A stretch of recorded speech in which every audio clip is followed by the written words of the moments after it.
Let's quickly iron the entire sari to make pleating and draping that much easier. Once you're done ironing the sari, you want to pleat the pallu. So I'm just going to put it over this ironing board. You can use any flat surface.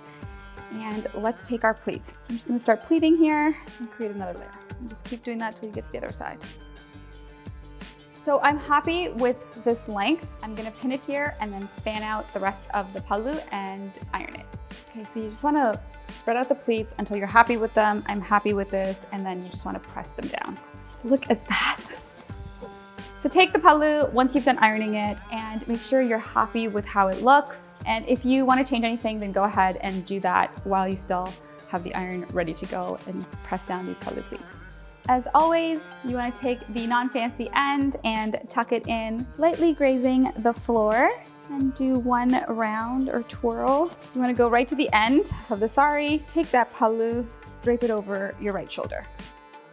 And you want to just start pleating here. So again, always to the left of your belly button and start pleating. You guys can check out my video on how to pleat. Now, the authentic Gujarati drape, you should face your pleats this way. So they should face the right and not the left. I like to still do it to the left just because I like this part to look tighter and more, hugging your curves. So I'm gonna do it this way, but the authentic one is to face the other way.